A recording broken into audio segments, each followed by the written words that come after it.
ব্যানার্জির এই ক্লাসে যে জিনিসটা আলোচনা করব সেটা হলো কার্য শক্তির নীতি। দেখো, কার্য শক্তির নীতি জিনিসটা কি?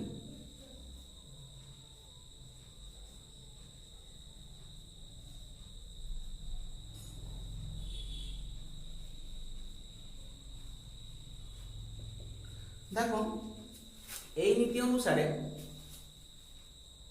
কোনো বস্তুর উপর যদি এফ বল প্রযুক্ত হয় এবং সেই বলের দ্বারা সরণ হয় এস, তাহলে বল কর্তৃক কৃতকার্য সেটা হয় বস্তুর গতিশক্তির পরিবর্তনের সঙ্গে সমান। তাহলে একটু ডিটেলসে দেখা যাক কি জিনিসটা। মনে করো একটি বস্তু, তার উপর এফ মানের বল প্রযুক্ত হলো। বস্তুটার প্রাথমিক বেগ মনে করো ইউ ছিল এবং বল প্রযুক্ত হবার ফলে তার বেগটা বেড়ে গিয়ে দাঁড়ালো ভি এবং একই সঙ্গে তার একটা ত্বরণ রইল এ। তাহলে সমীকরণটা কি দাঁড়ায় না, দেখো, ভি স্কয়ার সমান ইউ স্কয়ার প্লাস 2as। তাহলে দেখো এই জায়গা থেকে কি পাওয়া যাচ্ছে, 2as is equal to v square minus u square, বা s ইজ ইকুয়াল টু যেটা পাচ্ছি v square minus u square by 2a। ঠিক আছে, এবার দেখো কৃতকার্য w, সেটা মানে কি f ইন্টু s বা f ডট s আমরা জানি। এইবার f সমান কি হয়, m into a, ball into ত্বরণ। তাহলে সেই মানটা আমি এখানে বসাচ্ছি। দেখো, তাহলে m ইন্টু a, f এর মান বসিয়ে দিলাম, তারপরে এই s এর এই মানটা আমি বসাবো, v square minus u square by 2a। ঠিক আছে, তাহলে এইবার আমি এটাকে কি দাঁড়াচ্ছি, দেখো এখান থেকে এটা গেল half m v square minus u square, তার মানে half m v square minus half m u square. অর্থাৎ এটাই তো গতিশক্তির পরিবর্তন।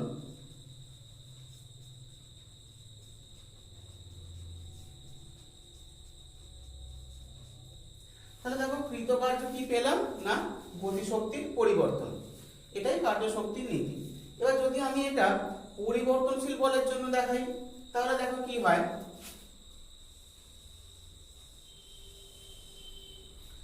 দেখো এফ মানে হলো এম এ, যেখানে ত্বরণ তোমরা জানো, তাহলে এম এ মানে কি হবে ডিভি ডিটি। ঠিক আছে, এইবার ওয়ার্ক ডান মানে এফ ডট এস। তাহলে আমি যদি পরিবর্তনশীল বলের জন্য দেখি, তাহলে আমি এটাকে ডিএস লিখবো। তাহলে দেখো আমি এটাকে ডিএস লিখলাম। তাহলে এটা দাঁড়াচ্ছে, দেখো এম এফ এর মানটা বসিয়ে ডিভি ডিটি ডিএস হলো। এবার দেখো আমি একটু সাজাবো, কি লিখবো, দেখো এম ডিভি, আমি একটা ডিএস নিয়ে আসলাম আর একটা ডিএস গুণ করলাম, এটা রয়ে গেল ডিএস। তাহলে দেখো এই ডিএস ডিটি মানে কিন্তু ভেলোসিটি ভি। তাহলে কি দাঁড়ালো জিনিসটা, এম এটা নিয়ে ভি দাঁড়িয়ে গেল, এই ডিএস ডিএস আউট হয়ে গিয়ে শুধুমাত্র ডিভি রইল। তাহলে আমরা পেলাম এটা ডি ডব্লিউ পেলাম। কৃতকার্য। এবার যদি আমি মোট কৃতকার্যটা বের করি, W is equal to integration of m v d v. তাহলে দেখো এমটা বাইরে এলো, ভি ডিভি, এটার ইন্টিগ্রেশন করলে কি হবে, ভি স্কয়ার বাই 2। ঠিক আছে, এইবার দেখো এখানে কিন্তু আমাদের ইন্টিগ্রেশনের লিমিটটা কিভাবে বসাবো। দেখো এটা বেড়েছে, মানে ইউ বেগটা ছিল ইউ, সেই জায়গা থেকে বেড়ে হয়েছে ভি। তাহলে ভির ইন্টিগ্রেশন এই অংশের ইন্টিগ্রেশনের লিমিটটা আমি বসাবো ইউ টু ভি। তাহলে দেখো এখানে তো যেটা আসবে u to v, u to v. তাহলে দেখো m upper limit minus lower limit করলে কি দাঁড়াচ্ছে, v square by 2 minus u square by 2। তাহলে ফাইনালি কি পাইলাম, W is equal to half, common এলো, m square minus u square, তার মানে দেখো half m v square minus half m u square. এটা মানেই হয়ে গেল গতিশক্তির পরিবর্তন। তাহলে দেখো এখান থেকে দেখা গেল কিনা কার্যশক্তির নীতি কি, এবং সেই নীতিটা আমরা প্রমাণ করলাম। ঠিক আছে,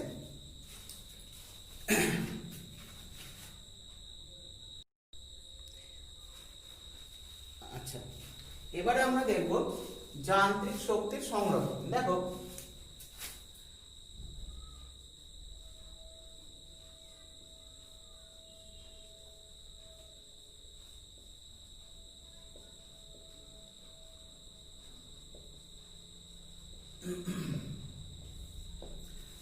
ধরো একটা বস্তু সংস্থার উপর বাইরের অন্য কোনো বল ক্রিয়াশীল হচ্ছে না, মানে কোনো রকম শক্তি অপচিত বল ক্রিয়াশীল হচ্ছে না। মনে করো এই বাধা, বায়ুর বাধা বা সান্দ্রতা, এই সমস্ত বলগুলো যদি না থাকে তাহলে একটা বস্তু সংস্থার মোট যান্ত্রিক শক্তি সর্বদা সংরক্ষিত থাকে। এখন সেটা আমরা একটা বিভিন্ন রকম ভাবে প্রমাণ করব। তো প্রথম যে কেসটা আছে, দেখো একটা বস্তুকে ছেড়ে দেওয়া হয়েছে, অর্থাৎ অবাধে পতনশীল একটি বস্তু নিচের দিকে পড়ছে উপর থেকে। তো বস্তুটা প্রাথমিক অবস্থায় মনে করো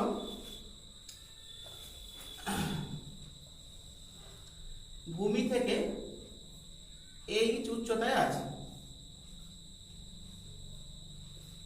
এই অবস্থা থেকে তাকে ছাড়া হলো। এবার কোনো একটা মুহূর্তে বস্তুটা এক্স দূরত্ব নামলো, তারপরের ক্ষেত্রে আমরা 3 নম্বর পজিশনটা দেখবো একদম ভূমিতে যখন নামলো। তাহলে দেখো যদি আমি এই তিনটে অবস্থায় যান্ত্রিক শক্তির সংরক্ষণ দেখাতে পারি তাহলে প্রমাণ করা হবে যে যে কোনো অবস্থাতেই যান্ত্রিক শক্তি সংরক্ষিত থাকে। তার কারণ দেখো মাঝের এই অবস্থানটা যে কোনো আরবিটারি পজিশন, যে কোনো পজিশন হতে পারে। এইবার তাহলে আমরা তিনটে পজিশন আস্তে আস্তে দেখবো। দেখো প্রথম পজিশনের জন্য যদি কাইনেটিক এনার্জি EK1 হয়, সেটা কত হবে দেখো খেয়াল করো যে এই অবস্থায় যখন বস্তুটাকে ছাড়া হচ্ছে তখন তার প্রাথমিক বেগ কিন্তু কিছু নেই, শূন্য। তাহলে যান্ত্রিক শক্তি হাফ এম ভি স্কোয়ার। তাহলে দেখো ওই পজিশনে বেগটা ছিল, কাজে যান্ত্রিক শক্তিটা শূন্য হয়ে যাবে, লিখে দিলাম শূন্য। তাহলে ওই জায়গায় পোটেনশিয়াল এনার্জি বা স্থিতিশক্তি কত হবে, সেটা যদি EP1 হয় তাহলে দেখো mgh হয়, জানি সেটা কত না mgh। h হচ্ছে একদম ভূমি থেকে ওই প্রথম পজিশনের যে উচ্চতা। তাহলে এই অবস্থায় দেখো মোট শক্তি কত হবে, মোট শক্তি মনে করো E1, সেটা কত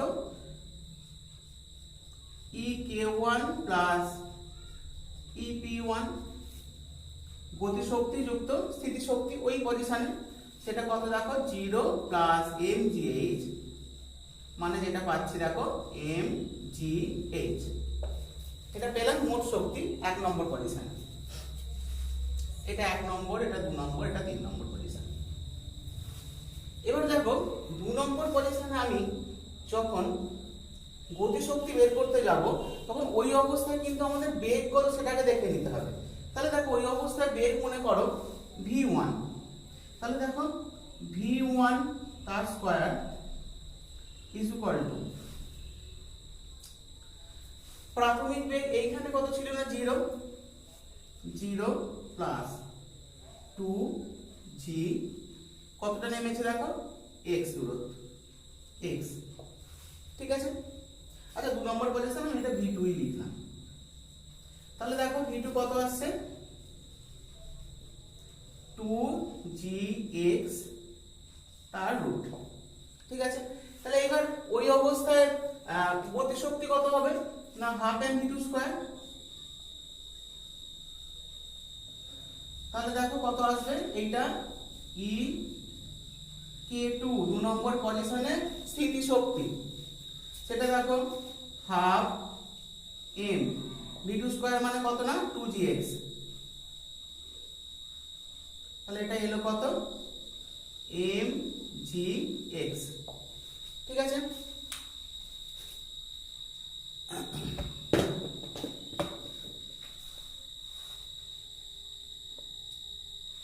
এবার ওই পজিশনের স্থিতিশক্তি কত হবে দেখো, এর এখানে হাইট কত, টোটালটা যদি h হয়, x নেমে গেছে, তার মানে এই অংশের হাইটটা পাওয়া যাচ্ছে কত, h মাইনাস x। তাহলে দেখো ওই পজিশনের স্থিতিশক্তি E P2 m g, height হলো h মাইনাস x।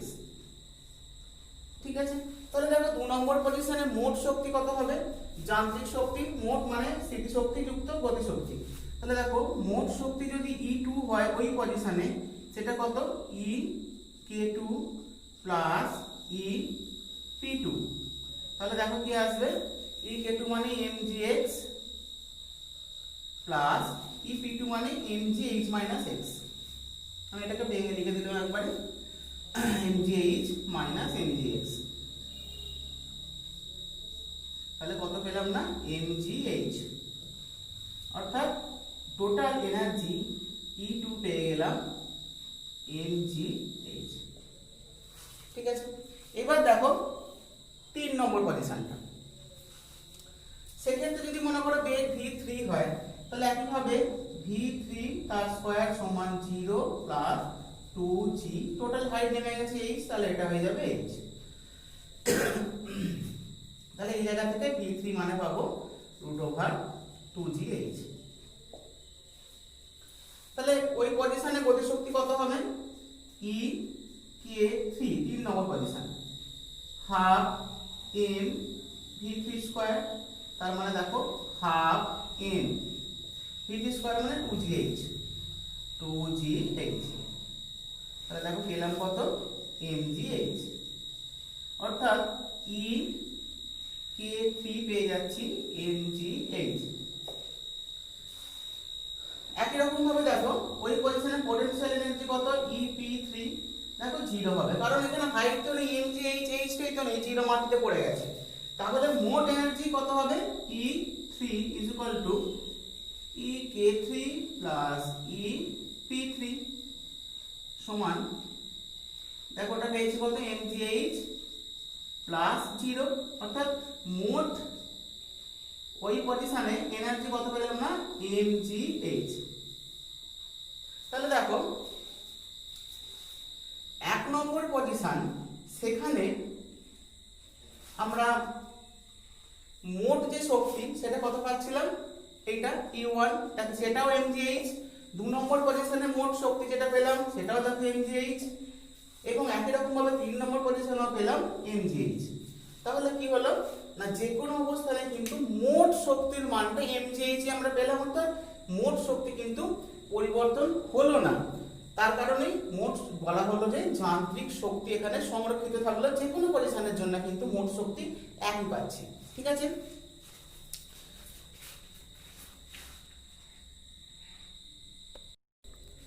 আচ্ছা এবারে আমরা দেখব পতনশীল বস্তু যখন নততল বরাবর পড়ছে তখন তার যান্ত্রিক শক্তি কিভাবে সংরক্ষিত থাকে।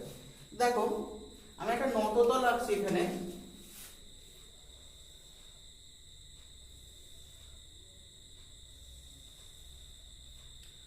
বস্তুটা প্রাথমিক অবস্থায় মনে করো এরকম একটা জায়গায় আছে, এইবার মাঝামাঝি এরকম একটা জায়গা আমরা নিলাম, 3 নম্বর পজিশন একদম শেষকালটায় নিলাম। তাহলে এইবার দেখো খেয়াল করে যে এই বস্তুটা যখন নিচের দিকে নামছে, যদি এই নত তলের নতি কোণ থিটা হয়ে যায়, তাহলে দেখো এই বরাবর তার ত্বরণ হবে জি নিচের দিকে, তাহলে নত তল বরাবর তার ত্বরণটা কত হবে না, এ মানে হবে জি সাইন থিটা।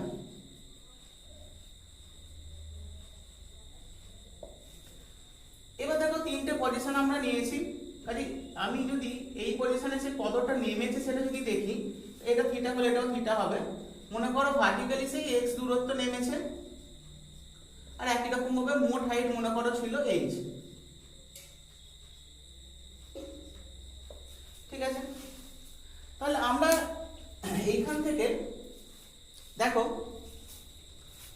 যে জিনিসটা দেখবো, প্রথম পজিশন একই রকম ভাবে সেখানে গতিশক্তি EK1 কত হবে, দেখো ওই জায়গাটা কিন্তু কোনো বেগ নেই, প্রথম ওই জায়গা থেকে ছাড়া হলো, গতিশক্তি শূন্য হবে।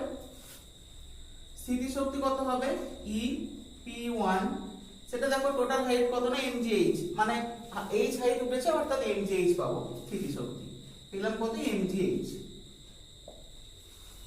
তাহলে মোট শক্তি একই রকম ভাবে দেখো E ইজ ইকুয়াল টু পেয়ে যাব E K1 plus E P1 মানে 0 প্লাস mgh, তার মানে যেটা পাচ্ছি E এক নম্বর পজিশনে E1 mgh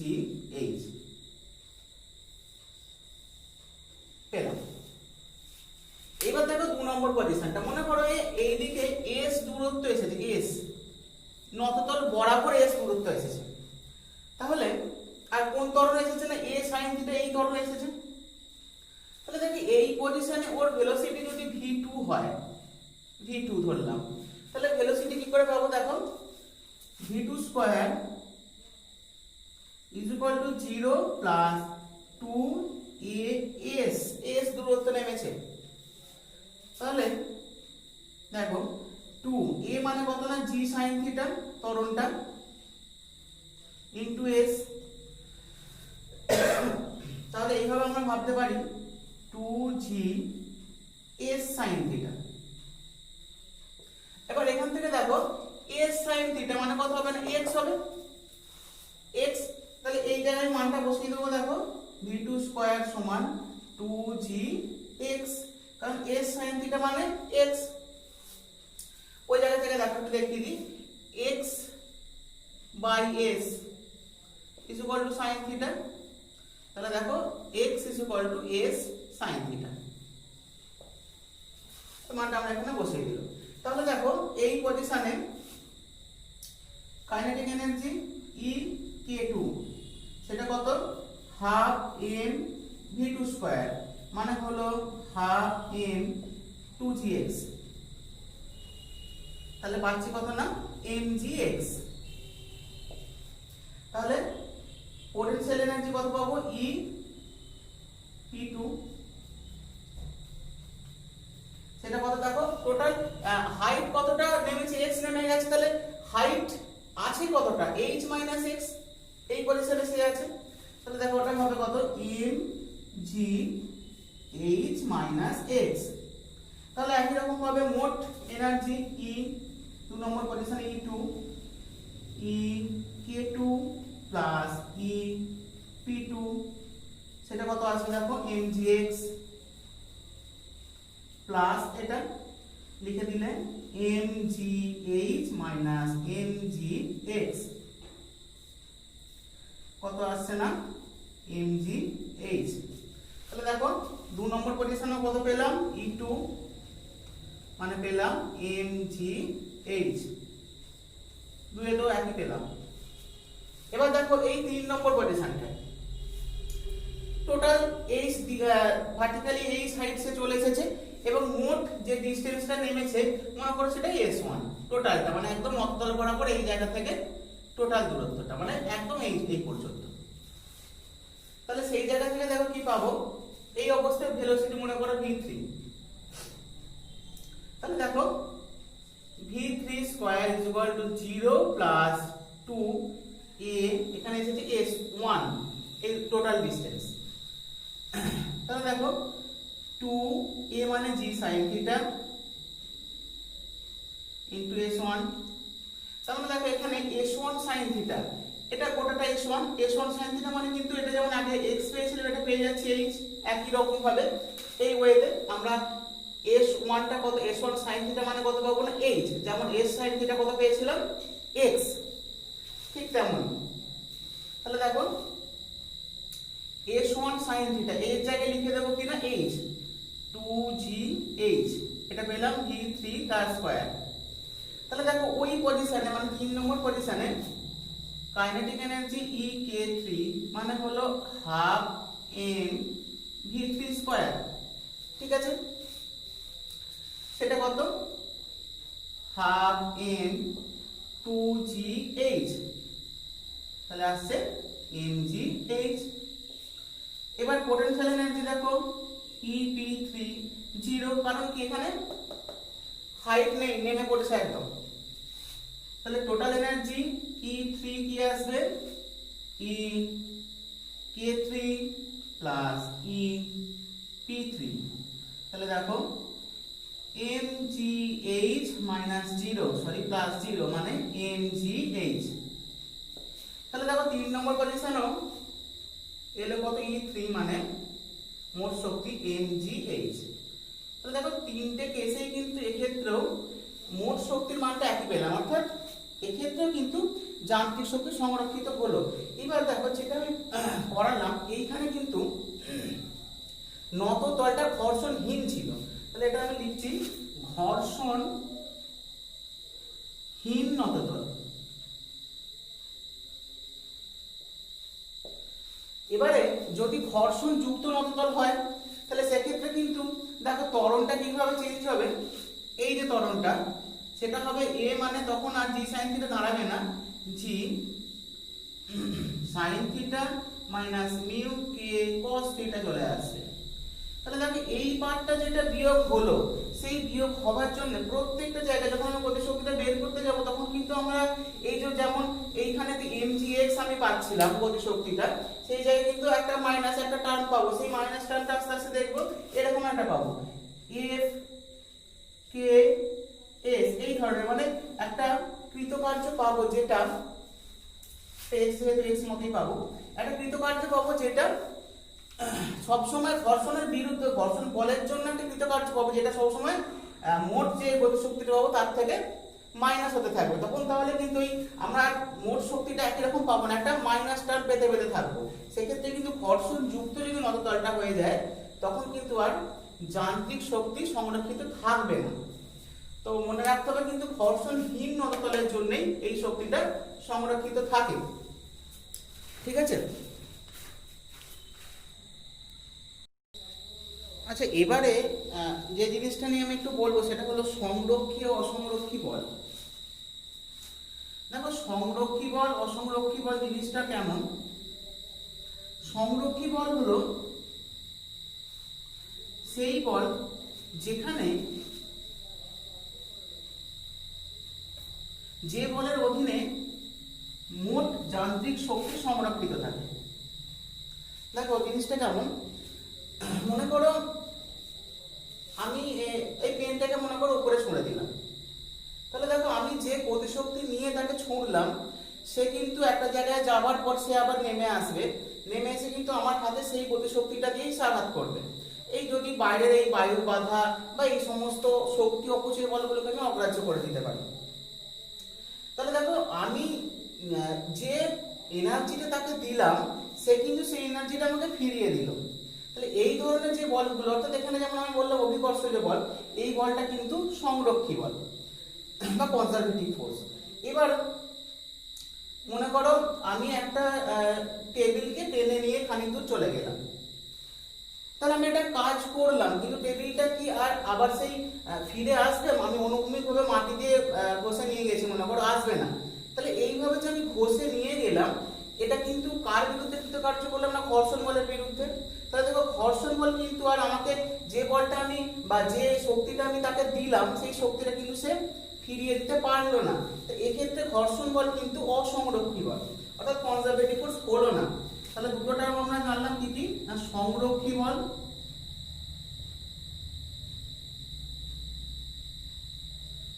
আর অসংরক্ষী বল।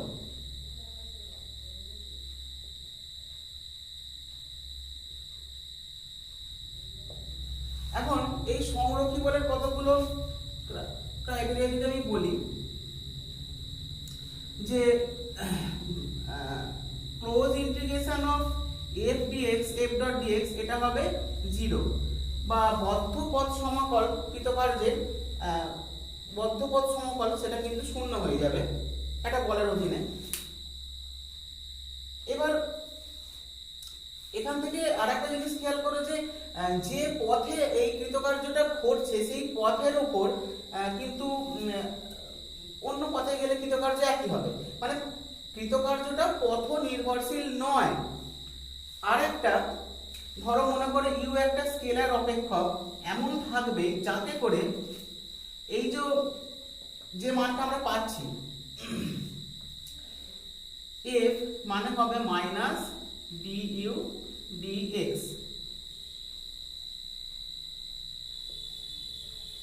এইগুলো এই সমরক্ষী বলের ফর্মের মধ্যে পড়ে। অসমরক্ষী বল একই হবে, মানে একই মানে জাস্ট উল্টোটা হবে, যেখানে বদ্ধ পথে রেখা সমকল শূন্য হবে না, পথ নির্ভরশীল হবে কৃতকার্যটা। এই ধরনের জিনিসগুলো কিন্তু এই জায়গা থেকে আমরা পাবো। আচ্ছা, এইবার ধরো ভর শক্তির তুল্যতা তোমরা সবাই জানো যে আইনস্টাইনের সমীকরণ E = mc², যেখানে m হলো যে ভরটা নষ্ট হয়ে এনার্জিতে কনভার্ট করছে, আর c হলো velocity of light in free space. এবার বিষয়টা হচ্ছে, এটা যদি আমরা আপেক্ষিকতাবাদ বা থিওরি অফ রিলেটিভিটি দিয়ে যাই, তাহলে ইকুয়েশনটা পাওয়া যায় কি বলতো, E = m0c² divided by √1 minus β²। Beta মানে v/c, মানে দাঁড়াচ্ছে যেটা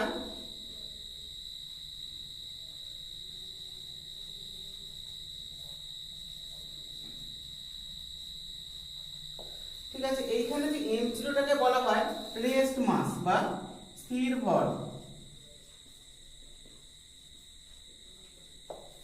এবার দেখো নরমালি কিন্তু যে কোনো বেশিরভাগ বস্তুর ক্ষেত্রে আমাদের দেখা, সেখানে এই ভেলোসিটিটা, পার্টিকেল ভেলোসিটিটা, এটা very very less than c হয়ে যায়। আর ওর বেগের থেকে অনেক কম বেগে বেশিরভাগ বস্তু আমরা দেখি তো যাওয়া আসা করে। তো সেক্ষেত্রে এটাকে যদি আমি অ্যাপ্রক্সিমেট করি, আমরা এই ইকুয়েশনটা চলে আসতে পারি। ঠিক আছে, অর্থাৎ আপেক্ষিকতাবাদ অনুযায়ী অ্যাকচুয়াল ইকুয়েশন কিন্তু আমাদের এইটা, সেই জায়গা থেকে আমরা এই জায়গায় চলে আসবো একটা অ্যাপ্রক্সিমেশন করে। তো এই মোটামুটি আমাদের আজকের আলোচনা ছিল। তো আগামী দিনে দেখা হবে, আজকে এই পর্যন্ত।